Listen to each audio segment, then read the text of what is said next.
Diana, Princess of Wales, has in fact been killed in that car accident. ቀኑ ነሐሴ 31 ነበር በ1997 እንደ ፈረንጆቹ እኩለ ሌሊት ላይ አንዲት ጥቁር መርሴዲስ ፓሪስ ውስጥ ከሚገኘው ሪትስ ከተባለው ሆቴል እንቅስቃሴዋ ትጀምራለች። በውስጧም ልዕልት ዲያና፣ ቢሊዮነሩ ዶዲ ፋይድ፣ የሱ የግል ጠባቂ የነበረው ትሬቨር ሪስ ጆንስ እንዲሁም አሽከርካሪው ሄንሪ ፖል ተቀምጠዋል። ከጀርባቸው ሞተር ሳይክሎች ይከታተሏቸዋል። ማቆሚያ የሌላቸው የካሜራ ብልጭታዎችም ይታያሉ። ፓፓራዚዎች የምድራችን ዝነኛ የሆነችው የልዕልት ዲያና አንድ ተጨማሪ ፎቶ ፈልገው ይጣደፋሉ፣ ከፍጥነት በላይ ይነዳሉ።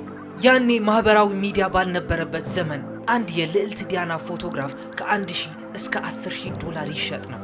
አንድ ትልቅና ማንም ያላየው ወይም ኤክስክሉሲቭ የሆነው ፎቶ ደግሞ ከ10,000 በላይ ይሸጥ ነበር። መርሴዲሷ በከፍተኛ ፍጥነት ስትበር ከኋላዋ በጣም ብዙ ፎቶ አንሺዎች ይከተሏት ነበር። በኋላ ላይ መርማሪዎች እንዳስቀመጡት ይቺ መኪና በሰዓት ከ105 እስከ 120 ኪሎ ሜትር ትጓዝ ነበር።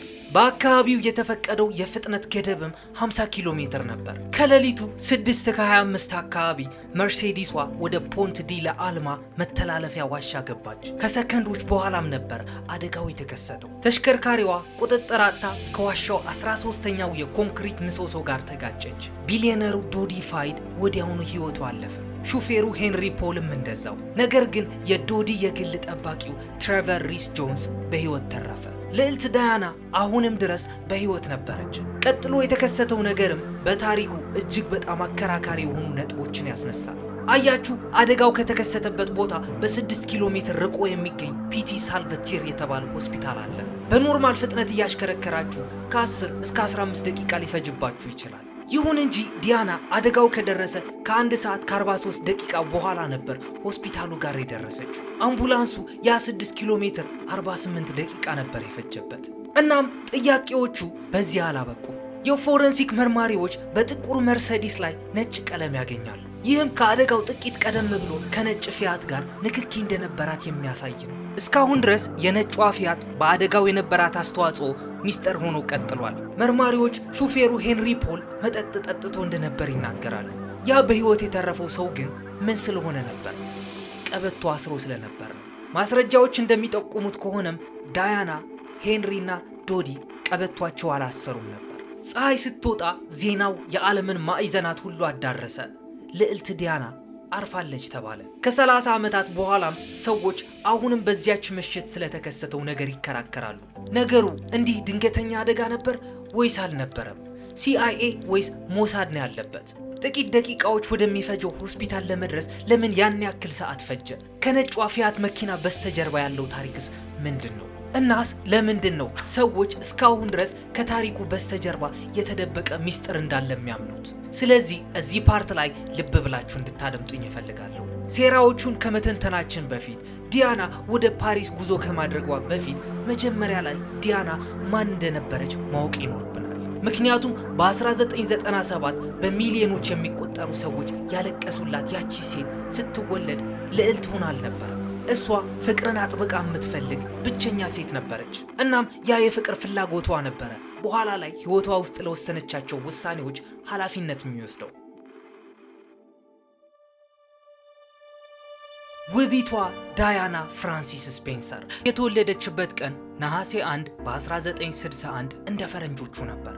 ቦታው በኖርፎልክ በሚገኘው የሳንድሪንግሃም ግዛት ውስጥ በፓርክ ሃውስ ተወለደች። በሆስፒታል አይደለም፣ በቤተ መንግስትም አይደለም፣ ነገር ግን በንግስቲቱ ባለቤትነት ስር በነበረ መሬት ላይ። የስፔንሰር ቤተሰቦች ንጉሳዊ አልነበረም፣ ነገር ግን ዘውድ ከመድፋት ውጪ አንድ ቤተሰብ ወደ ንጉሳውያን ሊጠጋ የሚችለውን ያህል የቀረበ ነበር። የዘር ሐረጋቸው ወደ ኋላ በርካታ ክፍለ ዘመናትን ይሻገራል። ለብዙ ትውልዶች ነገስታት አገልግለዋል። የዳያና አባት ጆን ስፔንሰር ጆርጅ 6ኛንና ኤልዛቤት 2ኛን አገልግለዋል። ዳያና ያደገችውም በንጉሳውያኑ መኖሪያ አካባቢ ነበር። የዳያና አስተዳደግ ከውጭ ሲታይ ፍጹም የከበርቴ ወይም የአሪስቶክራት አስተዳደግ ይመስል ነበር። አያችሁ፣ ዲያና ከመወለዷ በፊት እቤታቸው ውስጥ ፍጹም አክሳሪ የሆነ ነገር ተፈጥሮባቸው ነበር። ቤተሰቡ ወንድ ወራሽ ለማግኘት በጣም ይጥር ነበር። እናም በወንዱ ፈንታ ዳያና ስትመጣ ቤተሰቡ ትንሽ ተበሳጭቶ ነበር። ለዛም ነው ከተወለደች 1 ሳምንት ያህል ቆይተው ስም ያወጡላት። ዳያና የ6 ዓመት ልጅ እያለች እናቷ ፍራንሲስ ሻንድ ኪድ በሌላ ሰው ፍቅር ወድቃ ቤተሰቡን ጥላ ወጣች። ልጆች ከአባታቸው ጋር ቀሩ። እናቴ ትመጣ ይሆናል ብላ በሯ አጠገብ ቆማ ትጠብቃት እንደነበርም ታስታውሳለች። ግን ደግሞ ዳያና ገና 9 ዓመቷ እያለ ለሞግዚቷ የተናገረችው አንድ በሳል የሆነ አነጋገር አለ። በእውነት ፍቅር ካልያዘኝ ብሞት እንኳን አላገባም አለች። ትምህርት በምትማርበት ሰዓትም ፈተናዎቿ ላይ ብዙ ጊዜ ትወድቅ ነበር። ነገር ግን የክላሶቿ ልጆች በመርዳት ጊዜዋን ታሳልፍ ነበር። እንደዛ ሆኖ ያያት ሰውም ታሪክ ትቀይራለች ወይም ታዋቂ ትሆናለች ብሎ የገመተ ማንም አልነበረም። በስዊዘርላንድ በሚገኝ የማጠናቀቂያ ትምህርት ቤት ለአጭር ጊዜ ከቆየች በኋላ ዳያና ወደ ለንደን ተዛወረች። የባሌት ዳንሰኛ መሆን ትፈልግ ነበር፣ ነገር ግን ቁመቷ በጣም ረዘመ። በምትኩም ተራ ስራዎችን ትሰራ ነበር። አፓርታማዎችን ታጸዳ ነበር። በሞግዚትነትም ሰራች። መዋለ ህፃናት ውስጥ ማስተማረች። ከከበርቴ ቤተሰብ ለወጣች አንዲት ሴት እነዚህ ስራዎች ያልተለመዱ ነበሩ። ሳትንቀሳቀስና ሳትሰራ በምቾት መኖር እኮ ትችል ነበር። እሷ ግን መደበኛ ያ ኖርማል የሆነውን ህይወት መረጠች። እናም በ18 ዓመቷ ያቺ ጥላት ሄዳ የነበረችው እናቷ አፓርትመንት ገዛችላት። በአፓርታማው ውስጥም ጓደኞቿ አብሯት ይኖሩ ነበር። በትርፍ ጊዜዋ ትሰራለች፣ ለመደነስ ትወጣለች፣ ሙዚቃም ታዳምጣለች። እናም ዳግመኛ ልታገኘውን የማትችለውን ነገር በደንብ አጣጣመች። እሱም ተራ ሰው መሆን ወይም አናኒመስ መሆን ነበር። ነገር ግን የወደፊቱ የእንግሊዝ ንጉስ ወደ ህይወቷ ሊገባ እንደሆነ ምንም አይነት ጥርጣሬ አልነበራትም። ዳያና ልዑል ቻርለስን ለመጀመሪያ ጊዜ ስታገኘው እድሜዋ 16 ነበር። ቻርለስ ደግሞ 29 ነበር። በዛን ጊዜ በዳያና ላይ ምንም አይነት ፍላጎት አልነበረው። ምክንያቱም ለትዳር ፈልጓት በፍቅር ይቀርባት የነበረው ታላቅ እህቷ ሳራን ነበር። ሁለቱም የተገናኙት በ1977 ላይ ነበር። ከዓመታት በኋላም ቻርለስ ዳያናን ደስተኛ፣ ተጫዋችና ማራኪ አድርጎ ይገልጻታል። የዳያና ግንዛቤ ግን የተለየ ነበር። የወደፊቱን ንጉስ ስትመለከት እንዲህ ብላ ማሰቧ ይነገራል። እንዴት ያለ ያዘነ ሰው ነው! ምክንያቱም ይህ ትክክለኛ ምልከታ ነበር። ምክንያቱም ለህዝብ ከሚታየው ውጫዊ ገጽታ በስተጀርባ ቻርለስ የምርም በጣም ያዘነ ሰው ነበር። ምክንያቱም በ1970ዎቹ መጀመሪያ አካባቢ ካሚላ ፓርከር ቦውልስ የተባለች ፍቅረኛ ነበረችው። ቻርለስ ካሚላን በጣም ያፈቅራት ነበር። ነገር ግን ካሚላ ሌላ ሰው አግብታለች። ንጉሳዊው ቤተሰብ ደግሞ ለትዳሩ ተስማሚ የሆነች ሌላ ሴት እንዲፈልግ ይጠብቁት ነበር። ችግሩ ግን የንጉሳዊውን ስርዓት መመዘኛዎች የሚያሟሉ ሴቶች በጣም ጥቂት መሆናቸው ነበር። የወደፊቱ ንጉስ የሚፈልገው የተከበረች ወይም ከአሪስቶክራት ቤተሰብ የወጣች በዛም ላይ የተወሳሰበ የፍቅር ታሪክ የሌላትን ሴት ነበር። ዳያና እነዚህን መስፈርቶች ጥንቅቅ አድርጋ ታሟላ ነበር። ነገር ግን የቻርለስ ትኩረት ገና እሷ ላይ አልሆነም ነበር። ግን ያ ነገር በ1980 ተቀየረ። ከአንድ ዓመት በፊት ቻርለስ ሎርድ ማውንት ባተን የተባለ አማካሪው በሞት አጥቶ ነበር። ማውንት ባተን በአይሪሽ ሪፐብሊካን አርሚ ቦምብ ተገድሎ ነበር። ቻርለስ በከፍተኛ ሐዘን ተሰባብሮ ነበር። በዚያ ወቅት በተደረገው ስብሰባም ዲያና ወደ ቻርለስ ቀረበች።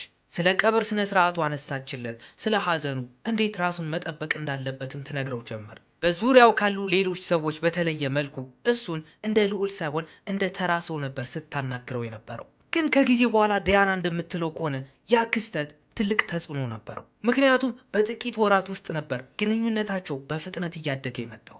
ጉዳዩ ወደ ኋላ መለስ ብለን ስናየው በጣም ብዙ ሬድ ፍላጎችን እናገኝበታለን። ቻርለስ እና ዳያና ከመጋባታቸው በፊት ዲያና እንደተናገረችው ከሆነ ለ13 ጊዜ ያክል ተገናኝተው እንደነበር ትናገራለች። እናም ጥር 24 ቀን በ1981 የእጮኝነት ጥሪያቸው በይፋ ተበሰረ። ዳያና በዛን ሰዓት የ19 ዓመት ወጣት ነበረች። ቻርለስ ደግሞ የ32 ዓመት ጎልማሳ ነበር። የእድሜ ልዩነታቸው እንደሆነ የብዙ ሰዎች ቀልብ ስቦ ነበር። ግን አንድ ጋዜጠኛ የሆነች ጥያቄ ሰነዘረላት። ሁለታችሁም ፍቅር ውስጥ ናችሁ? እርስ በራሳችሁ ትዋደዳላችሁ? ብለው ጠየቃቸው። ዳያናም ወዲያውኑ እንዴ በደንብ እንጂ አለች። ቻርለስ ግን ለአፍታ መነታ። ለምን እንደሆነ አላውቅም። ነገር ግን እዚህ ፓርት ላይ ልብ ብላችሁ እንድታደምጡኝ ይፈልጋለሁ። ከሰርጉ 2 ሳምንት ቀደም ብሎ ግን የሆነ ክስተት ተፈጠረ። ዲያና ቻርለስ ለካሚላ ብሎ ያዘጋጀው የእጅ አምባር ታገኛለች። አምባሩ ደግሞ ጂና ኤፍ የሚሉ ፊደሎች ተቀርጸውበታል። እነዚህ ፊደላትም ቻርለስ እና ካሚላ እርስ በራሳቸው የሚጠራሩበት የቁልምጫ ቃል ነበር። ከዚያም ብዙም ሳይቆይ ቻርለስ ካሚላ ጋር ደውሎ ምንም ቢፈጠር ምንም ዘወትር አፈቅርሻለሁ ሲላት ዳያና ትሰማለች። ይህ ነገር ሙሉ በሙሉ ሰበራት። ሰርጉም ለመሰረዝ ፈልጋ ነበር። ነገር ግን ወደ ንጉሳዊ ቤተሰብ ልትቀላቀል ስለሆነ ኦሬዲ ማሽኑ መስራት ጀምሮ ነበር። ለሰርጋቸው የሚሆን የግብዣ ወረቀት ተበትነው አልቀዋል። የቴሌቪዥን ስምምነቶችም ተፈራርመዋል። በሚሊዮኖች የሚቆጠሩ ሰዎችም ሰርጉ በጉጉት እየጠበቁት ነበር። ስለዚህ ዳያና ፈቀደችም አልፈቀደችም ተረቱ መቀጠል ነበረበት። እናም ሐምሌ 29 ቀን በ1981 750 ሚሊዮን የሚጠጋ የዓለም ሕዝብ ሰርጉን በቀጥታ ተከታተለ። ይህ ደግሞ ከዚህ በፊት ታይቶ ማያውቅ ዓለም አቀፍ የተመልካች ቁጥር ነበር። የቴሌቪዥን ጣቢያዎችም መደበኛ ስርጭቶቻቸውን አቆሙ። ሙሉ ሀገራት ማለት ይቻላል ሰርጉን ለመመልከት ስራቸውን አቆሙ። ዳያና በዴቪድ እና በኤልሳቤጥ አማኑኤል የተነደፈውን ከ10,000 ዕንቁዎች የተሰራውና 25 ጫማ ርዝመት ያለው ቬሎውን እያንጀረገገች ትታይ ነበር። በዛን ሰዓት ዓለም ያየችው ተረት ነበር። ዳያና ግን የተመለከተችው ሌላ ነገር ነበር። ገና ከውስጠ ገጹ ስንጥቅ ያረገዘ ጋብቻ።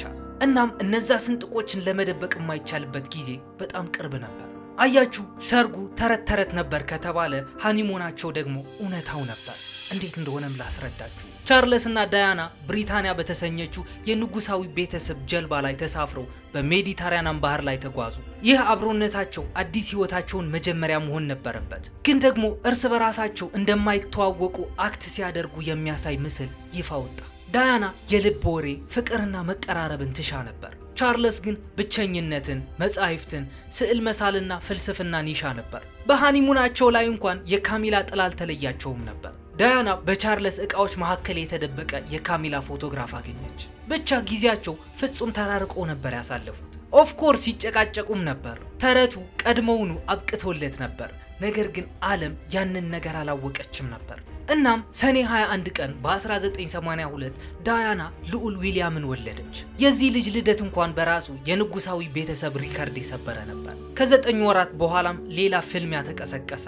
እሱም በአውስትራሊያና በኒውዚላንድ የሚደረገው የንጉሳዊ ቤተሰብ ጉብኝት ነበር። በልማዱ መሰረት ህፃናት ልጆች ወደ እንደዚህ አይነት የጉብኝት ጉዞዎች አይሄዱም ነበር። ዳያና ግን በሁኔታው አልተስማማችም። ዊሊያም አብሯቸው መሄድ ነበረበት። ቤተ መንግስቱ ተቃወመ። ዳያና ግን አሸነፈች። በዚያው ጉብኝት ወቅትም አንድ አስደናቂ ነገር ተከሰተ። ህዝቡ የወጣው ለቻርለስ ብሎ ሳይሆን ለዳያና ብሎ ነበር። ብዙ ሺህ ሰዎች ዳያናን ለማየት ስለወጡ ብዙ ኪሎ ሜትር መንገዶችም ተዘጉ። ህፃናት አበባን ያበረክቱላት ነበር። አዋቂዎች ወደ እነሱ ስትቀርብ በደስታ ያለቅሱ ነበር። ይህች ወጣት አንድ ነገር ነበራት። እሱም ካሪዝማና እውነተኛነት ነበር። ሰዎች ፈገግታዋ ከልብ እንደሆነ ያምኑ ነበር። ስታደምጥ ሰዎች የተሰሙ መስሎ ይሰማቸው ነበር። ወደ አንድ ክፍል ስትገባ የሁሉም ሰው ትኩረት ወዲያውን ወደ እሷ ይዞር ነበር። በ21 ዓመቷ በምድር ላይ በጣም ታዋቂዋ ሴት ሆነች። ጋዜጠኞችም ይህንን ክስተት ዳያና ሜኒያ ብለው ጠሩት። ይህ ግን ሌላ ችግር ፈጠረ። የወደፊቱ ንጉሥ በገዛ ሚስቱ ጥላ ስር ቀስ በቀስ እየተጋረደ መጣ። ቻርለስ ይህንን አስተዋለ። ቤተ መንግስቱም አስተዋለ። ሁሉም ሰው ተረዳው። በዚህም የተነሳ ቅሬታና ቅናት በዝምታ ውስጥ ማደግ ጀመረ። መስከረም 15 በ1984 ዳያና ሁለተኛ ወንድ ልጇን ወለደች፣ ልዑል ሃሪ። ሌላ ልጅ መውለዷ ትዳሯን ያጠነክረዋል የሚል ተስፋ ነበራት። ነገር ግን በምትኩ ጥንዶቹን ይበልጥ እንዲራራቁ አደረጋቸው። ዳያና እንደገለጸችው ቻርለስ ሴት ልጅ እንዲወለድለት ይመኝ ነበር። ሃሪ ሲወለድ ቻርለስ የሰጠው ምላሽ በጣም በከፍተኛ ሁኔታ አሳዘናት። ከጊዜ በኋላ ያንን ቅጽበት የፍጻሜው መጀመሪያ እንደሆነ ገልጻ ነበር። ነገር ግን የዳያና ጋብቻ አደጋ ላይ በወደቀበት በዚያውኑ ወቅት ዊሊያምና ሃሪን ከነሱ በፊት ከነበሩት ማናቸውም የንጉሳዊ ቤተሰብ ህፃናት በተለየ መንገድ አሳደገቻቸው። ወደ ማክዶናልድስ ትወስዳቸው ነበር። ወደ መዝናኛ ፓርኮችም ትወስዳቸው ነበር። ወደ ሲኒማ ቤቶች፣ ወደ መጠለያ ካምፖች፣ በኤድስ ለተጠቁ ወገኖች ለመጠየቅ ብላም ይዛቸው ትሄድ ነበር። የቤተ መንግስቱን ህይወት ብቻ ሳይሆን እውነተኛውን የሰው ልጅ ህይወት እንዲረዱ ትፈልግ ነበር። በመከራ ውስጥ ያሉ ሰዎችን እንዲያገኟቸው ትሻ ነበር። ማዕረግ የሌላቸው ሰዎች፣ በህይወት የሚታገሉትን ሰዎች፣ ምንም አይነት መብትና ልዩ ጥበቃ የሌላቸውን ተራ ሰዎች። ከዓመታት በኋላ ዊሊያምም ሆነ ሃሪ ጥቂት የንጉሳዊ ቤተሰብ አባላት ብቻ ሊያገኙት የሚችሉትን የዓለም እይታ እንዲኖራቸው ስላደረገቻቸው እናታቸውን ያመሰግኗታል። ዳያና እያሳደገች የነበረው ልዑላንን አልነበረም፣ የሰውን ልጅ እንጂ። በ1980ዎቹም ጋብቻው ሙሉ በሙሉ ማለት ይቻላል በተግባር ፈርሶ ነበር። ለዚህ ችግር ደግሞ ቀድሞውን የተሰጠው አንድ ስም ነበረ። እሱም ካሚላ ፓርከር ቦውልስ ነበር። ቻርለስ ከድሮ ፍቅሩ መቼም ቢሆን ሙሉ በሙሉ አልወጣም ነበር። ከዳያና በፊት የወደዳት ያቺው ሴት ከዳያና በኋላም የወደዳት ሴት ሆና ቀጠለች። ዳያና ደግሞ ይህንን ታውቅ ነበር። በእርግጠኝነት ታውቅ ነበር። የስልክ ጥሪዎቹን፣ ሚስጥራዊነቱን፣ መራራቁንና የስሜት መሸሹን። በ1989ም ዳያና ካሚላ በተገኘችበት አንድ ድግስ ላይ ተገኘች። ሁሉንም ነገር እንደተለመደው መደበኛ አስመስሎ ከማለፍ ይልቅ ዳያና በግልጽ ፊት ለፊት አጋፈጠቻት። የሙሉ ውይይቱ ዝርዝር እንደሆነ መቼም ይፋ አልተደረገም። በዛን ሰዓት ምን እንደተባባሉ የሚታወቅ ነገር የለም። መልእክቱ ግን ግልጽ ነበር። ዳያና የሚካሄደውን ነገር እንደምታውቅ ለካሚላ ነገረቻት። በኋላም ዳያና ስለ ትዳሯ ስታወራ ትዳራችን ውስጥ 3 ሰዎች ነበርን አለች። የተናገረችው ነገር እኮ ጥቂት ቃላቶች ነበር፣ ነገር ግን በንጉሳዊ ቤተሰብ ያለውን ቅሌት ይፋ አደረገችው። ግን ደግሞ እዚህ ፓርት ላይ የሚገርመኝ ነገር ዳያና እጮኛዋ ቻርለስን ከማግኘቷ ከጥቂት ሳምንታት በኋላ ቡሊሚያ የተባለ በሽታ አጠቃት። ይህ ቡሊሚያ የተባለው በሽታ በጣም ከቁጥጥር ውጭ የሆነ አመጋገብ ስርዓት እንዲኖራችሁ ያደርጋል። ቁጭ ባላችሁበት በጣም ብዙ ምግብ ኮንሱም ታደርጋላችሁ። ቻርለስ እንደሆነ ችቦ አይሞላም ወገብሽ ይላት ነበር። ነገር ግን ዳያና የበላችውን ምግብ ጣቷ አፋ ውስጥ ከታ የማስታወክ ልምድ አደረባት። የቻርለስ እጮኛ በነበረችበት ሰዓትና ከተጋቡ በኋላ የነበረው ልዩነት በጣም ሰፊ ነበር። በግል ህይወቷ በውስጥ በኩል እየፈራረሰች ቢሆንም በውጭ ግን ፍጹም ልዕልት፣ ፍጹም ሚስት ነበረች። እናም የወደፊት ንግስት እንድትሆን ይጠበቅባት ነበር። የአእምሮ ጤናዋ ከቀን ወደ ቀን እየተበላሸ ሄደ። በራሷ ላይ ጉዳት ታደርስ ጀመር። ዊሊያምን ነፍሰ ጡር እያለች እንኳን ራሷን ከደረጃ ላይ ወርውራለች። ነገር ግን የሚደረግላት እርዳታ በጣም አነስተኛ ነበር። ግን ደግሞ ንጉሳዊ ቤተሰብ የሚያስበው ነገር በጣም ትኩረት እንደምትፈልግና የአእምሮ ጤና ችግር እንዳለባት ያስቡ ነበር። ይበልጥ በታገለች ቁጥር ይበልጥ እየተገለለች ሄደች። ይበልጥ በተገለለች ቁጥር ደግሞ ትግሏ እያየለ መጣ። ውጊያው ከግል ክፍሎች ወጥቶ ወደ ጋዜጦች የፊት ገጾች ተዛወረ። ጋዜጠኞች በየቦታው ነበሩ። ሚስጥራዊ መረጃዎች ያለማቋረጥ ይሾልኩ ነበር። ሁለቱም ወገኖች በመገናኛ ብዙሃን ውስጥ ደጋፊዎች ነበሯቸው። ከዚያም የተቀረጹ የስልክ ድምጾች መጡ። በ92 በዳያና እና በጄምስ ጊልቢ የተባለ ሰው መካከል የተደረጉ የቅርብ የስልክ ንግግሮች በጽሁፍ መልክ ወጡ። ብዙም ሳይቆይ በቻርለስ እና በካሚላ መካከል የተደረጉት የስልክ ንግግሮችም በጽሁፍ መልክ ወጡ። ህዝቡ በድንጋጤ ተዋጠ። የወደፊቱ ንጉስ ዝርዝር ሁኔታ በደንብ ተጋለጠ። የሰው አዘኔታም ወደ ዳያና ያደላ ነበር። ቻርለስን በፍቅር አምና ጋብቻ ውስጥ የገባች እናም በዚያ ጋብቻ ውስጥ ራሷ ብቻዋ ሆና እንዳልኖረች ያወቀችውን ወጣት ሴት ተመለከቱ። አሁን ጦርነቱ ይፋ ሆኗል። በ92 ደራሲው አንድሪው ሞርተን ዳያና እውነተኛ ታሪኳ ወይም ዳያና ሄር ትሩ ስቶሪ የተሰኘውን መጽሐፍ አሳተመ። መጽሐፉ እንደ ቦምብ ፈንድቶ ዓለምን አናወጠ። ስለ ያዛት ቡሊሚያ የተባለ በሽታ፣ ስለ ራሷ ላይ ስላደረሰችው አካላዊ ጉዳት፣ ስለ ብቸኝነቷ፣ ስለ ውጭ ፍቅር ግንኙነቶቹ፣ ስለ ክህደቱ እናም ስለ ስሜታዊ ስቃይዋ ሁሉ በግልጽ አጋለጠ። ቤተ መንግስቱ እጅ የለበትም ብሎ ሸመጠጠ።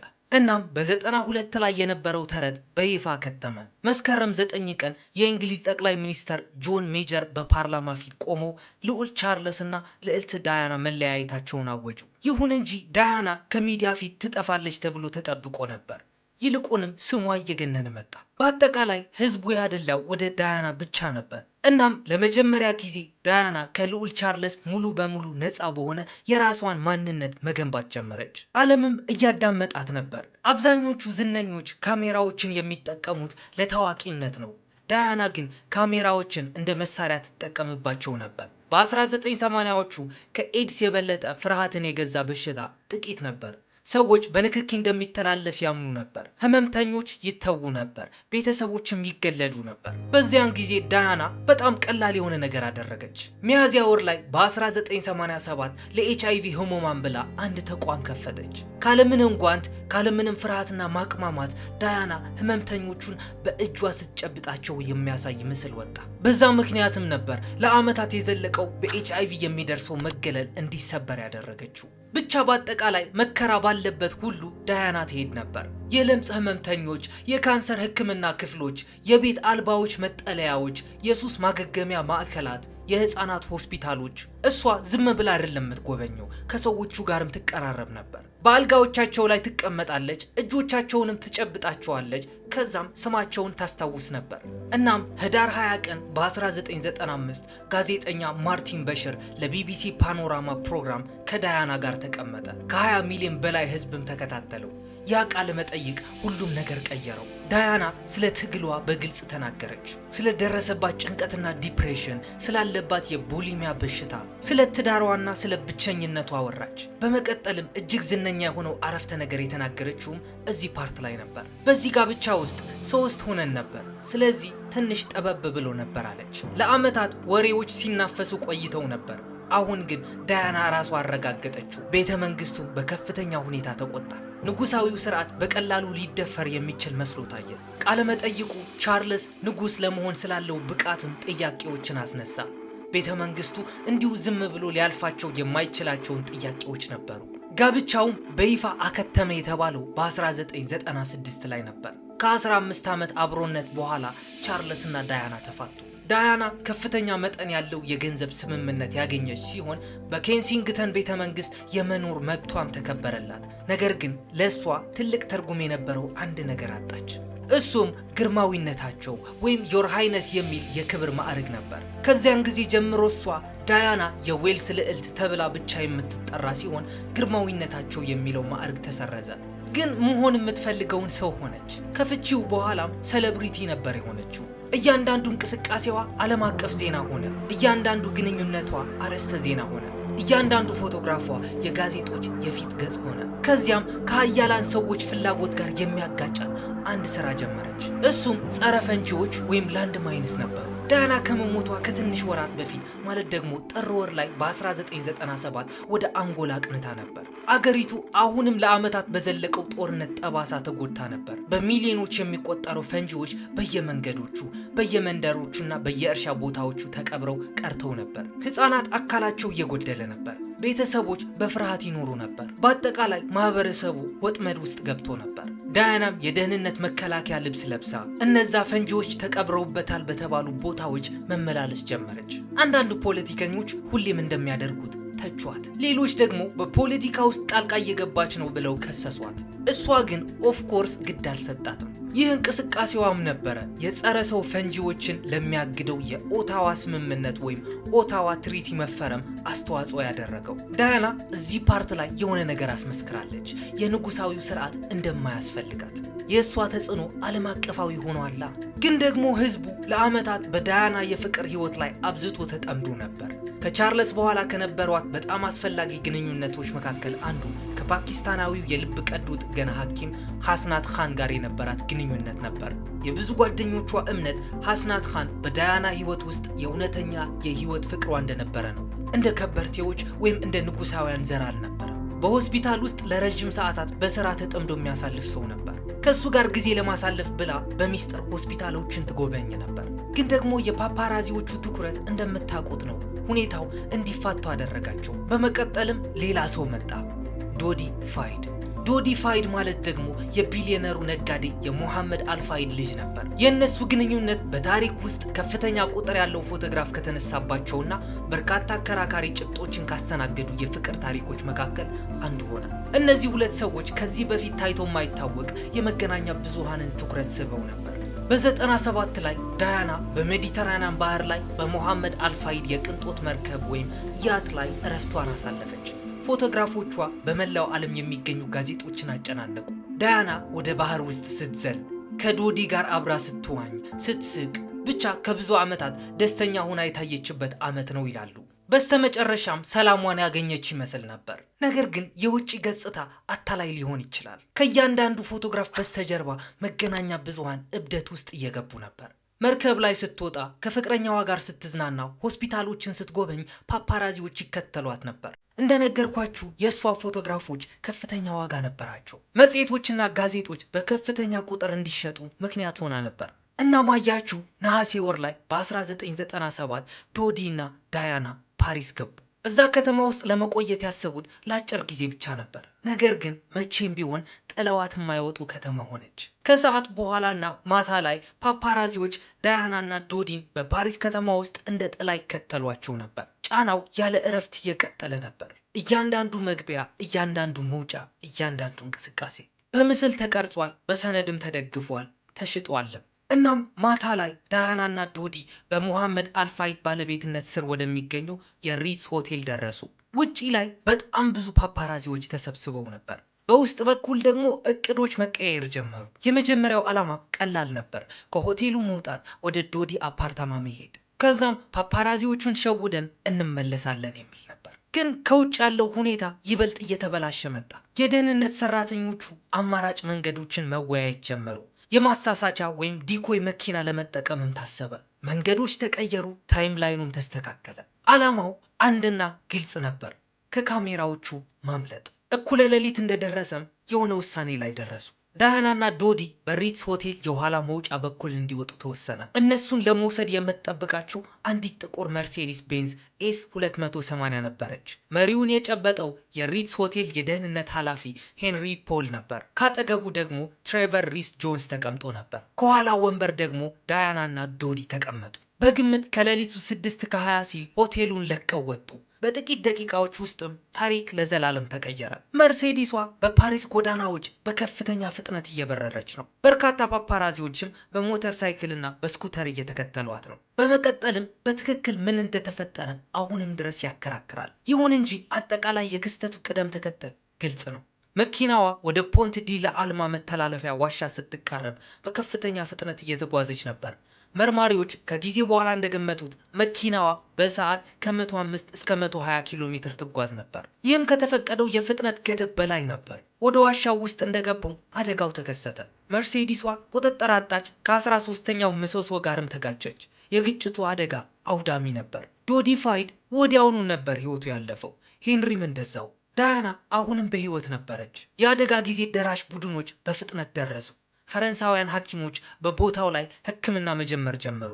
ከብዙ የአደጋ ጊዜ ስርዓቶች በተለየ መልኩ የፈረንሳይ ፕሮቶኮል ብዙውን ጊዜ ህመምተኞችን ከመጫናቸው በፊት በቦታው ላይ ማረጋጋትን ያስቀድማል። ስለዚህ የማዳን ስራውን ጊዜ ወሰደ። ዳያና የውስጥ መድማት አጋጥሟት ነበር፣ በተለይ ደግሞ በሳምባዋና በልቧ አካባቢ። ቆይታም ወደ ፒቲ ሳልፔትሪየር ሆስፒታል ተወሰደች። ሐኪሞች ለሰዓታት ታገሉ፣ ህይወቷን ግን ማትረፍ አልቻሉም። እናም በግምት ከሌሊቱ 10 ሰዓት ላይ ነበረ ህይወቷ ያለፈው። እድሜዋም 36 ነበር። ግን ደግሞ ከአደጋው በኋላ ጥያቄዎች ተነሱ። መጀመሪያ ላይ ባለስልጣናት አደጋው አሳዛኝ ድንገተኛ ክስተት ነው የሚል መደምደሚያ ላይ ደርሰው ነበር። ነገር ግን ወዲያውኑ ማለት ይቻላል ሌሎች ጥያቄዎች መፈጠር ጀመሩ። መርሴዲሷን ሲያሽከረክር የነበረው ሄንሪ ፖል ደም ውስጥ አልኮል ተገኝቷል። አልኮል ተገኝቷል ብቻ ሳይሆን ኢንቶክሲኬትድ ሆኖ ነበር፣ በጣም ሰክሮ ነበር። በዛም ላይ ደሙ ውስጥ በሐኪሞች የታዘዙ መድኃኒቶች ተገኙ። ግን መሐመድ አልፋይድ ማለት ደግሞ የዶዲ አባት ግን ሐሳቡ ሌላ ነበር። እሱ ዳያናና ዶዲ በሴራ እንደተገደሉ ያምናል። እናም በሚቀጥሉት ዓመታት የሱ ክሶች በዘመናዊ ታሪክ ውስጥ ትልቅ ከሚባሉት የሴራ ትንታኔ ክርክሮች መካከል አንዱን በከፍተኛ ሁኔታ እንዲቀጣጠል አደረጉ። ስለ አደጋው ከተነሱትና ከፍተኛ ውይይት ከተደረገባቸው ማስረጃዎች መካከል አንዱ ዳያና በ95 ጽፈዋለች የተባለው ደብዳቤ ነበር። ደብዳቤው የቀድሞ ታማኝ አገልጋይዋ ወይም ባትለሯ ለነበረው ለፖል ባሬል የተሰጠ ነበር። ባሬል እንደገለጸውም ደብዳቤው የሚናገረው ዳያና የሆነ ሰው መኪናዋ ላይ የሆነ ጥፋት ፈጥሮ እሷን በአደጋ ምክንያት እንድትሞት እያሰበ እንደሆነ ተናገረ። በተለይም ስለ ፍሬንና ከከባድ መኪና ግጭት ጋር ያላትን ስጋት ጠቅሶ ነበር። ግን ደግሞ ደብዳቤውን የሚያሳየን የዳያና የውስጥ ፍርሃት እንጂ በእርግጥ የታሰበ ወይም የታቀደ ዓላማም ላይሆን ይችላል። በመቀጠልም ነጯ ፊያት ኡኖ መጣች። መርማሪዎች በመርሴዲሱ መኪና ነጭ ቀለም አግኝተው ነበር። ይህ ማስረጃ እንደሚያሳየውም መርሴዲሷ ከፊያት ጋር ተጋጭታ እንደነበረ ነው። ባለስልጣናት ግን ይቺ ነጭ ፊያት ለማግኘት በጣም ደከሙ፣ አላገኟትም። ያም ሆኖ ይህ ከዚያች የፊያት መኪና ጀርባ ያሉት ያልተመለሱ ጥያቄዎች በሴራ ትንታኔ ውይይቶች ውስጥ ቋሚ መነጋገሪያ ሆና እንድትቀጥል አደረጓት። አንዳንዶች የእንግሊዝ የደህንነት መስሪያ ቤት ወይም ብሪቲሽ ኢንተለጀንስ MI6 አደጋውን በሚስጥር እንዳቀናበረው በድፍረት ተናገሩ። ሌሎች ደግሞ የንጉሳዊው መዋቅር አባላት የዳያናን ዓለም አቀፋዊ ተጽዕኖ ፈርተውት ነበር አሉ። ሌሎች ደግሞ የፔዶፊሊያ መስመር ኔትወርክ ለመበጠስ እጅግ በጣም እጇ አርዝማ ትንቀሳቀስ እንደነበር ይናገራሉ። ይህ ማለት በህገ ወጥ መንገድ የሚዘዋወሩ ህፃናቶችን ለማትረፍ በጣም እየጣረች ነበር። በዚህ ምክንያትም የእስራኤል መንግስት ወይም ሞሳድ እንደገደላትም ይናገራሉ። እናም የዳያና ሁኔታ የሚመረምር አዲስ ኦፐሬሽን ተከፈተ፣ ኦፐሬሽን ፓጄት የሚባል። ይህ ኦፐሬሽን የተጀመረው ደግሞ 2004 ላይ ነበር። ምርመራው በመቶዎች የሚቆጠሩ የሴራ ክሶችን በጥልቀት መረመረ። በርካታ ምስክሮች ቃለ መጠይቅ ተደረገላቸው። እጅግ ብዙ ሰነዶች ተፈተሹ። የደህንነት መስሪያ ቤቱ ይገባኛል ባዮች ተመርምረዋል። እንዲሁም የደህንነት መዛግብት በዝርዝር ታዩ። የቀረቡት የሴራ ትንታኔዎች ሁሉ አንድ በአንድ ተፈተኑ። ይህ ሰፊ ምርመራ በስተመጨረሻ ከ800 ገጾች በላይ የሚረዝም ግዙፍ ሪፖርት አወጣ። የሪፖርቱ መደምደሚያ ግን በጣም ግልጽ ነበር። ዳያና በተደራጀ ሴራ ተገድላለች የሚለውን ክስ የሚደግፍ ምንም አይነት ማስረጃ አልተገኘበትም። በኤምአይ6 የደህንነት አካላት የግድያ እርምጃ ተወስዶባታል የሚለው ሐሳብ የሚደግፍ ምንም ማስረጃም አልተገኘም። የተቀነባበረ የጋራ ሚስጥራዊ ሴራ ስለመኖሩ የሚያሳይ ምንም ፍንጭ አልነበረም። መስከረም 6 ቀን በ1997 ዳያና የመጨረሻ ስንብቷን አደረገች። በግምት 2.5 ሚሊዮን የሚደርስ ህዝብ በቀጥታ ስርጭት የእሷ የቀብር ስነ ስርዓት ተከታተለ። ግን ከሁሉም በላይ የሚያሳዝነው ነገር የዳያና ሞት ሳይሆን እነዛ ሁለት ወንድ ልጆቿ ነበሩ፣ ልዑል ዊሊያም እና ልዑል ሃሪ። የእናታቸው የሬሳ ሳጥን ተከትለው እግረኛ ሆነው ሲጓዙ ማየት በጣም ያሳዝን ነበር። የዳያና ወንድም ቻርለስ ስፔንሰር ቤተክርስቲያን ውስጥ ስለ እህቱ ሞት የተናገረው ነገር በጣም ልብ ይነካ ነበር። ቀጥሎም ዘፋኙ ኤልተን ጆን በዳያና ሞት ምክንያት ካንድል ኢን ዘ ዊንድ የተሰኘው ዜማውን አቀረበ። ከጸሎተ ፍትሃቱ በኋላ የዳያና ሬሳ ለንደንን ለቆ ወጣ። ከዛም በኦልቶርፕ ውስጥ የሚገኝ አንድ ደሴት ውስጥ ተቀበረች። ይህ ቦታ የስፔንሰር ቤተሰቦች የውርስ ቦታ ነው። ከዛ በኋላም የዳያና ህይወት ቢያበቃ፣ ነገር ግን የእሷ ታሪክ መነገር ግን አላቆመም። እናንተ ለሞቷ መንስኤ የሆነው ምን ይመስላችኋል? ግምታችሁን ኮመንት ላይ ማስቀመጥ እንዳረሱ። እናም እስካሁን ድረስ የለፈለፍኩትን ነገር ከተመቻችሁ ኦፍኮርስ ይመቻችኋል። ይህን ቪዲዮ እስካሁን ድረስ ቁጭ ብላችሁ እያያችሁት ከሆነ ላይክ እና ሰብስክራይብ ያላደረጋችሁ ሰዎች አሁኑን በተኖችን ጠቅ ጠቅ አድርጓቸው። ቀጣይ ባበደ ስቶሪ እስክንገናኝ ድረስ ሰላማችሁን ያብዛልኝ። ይመኝ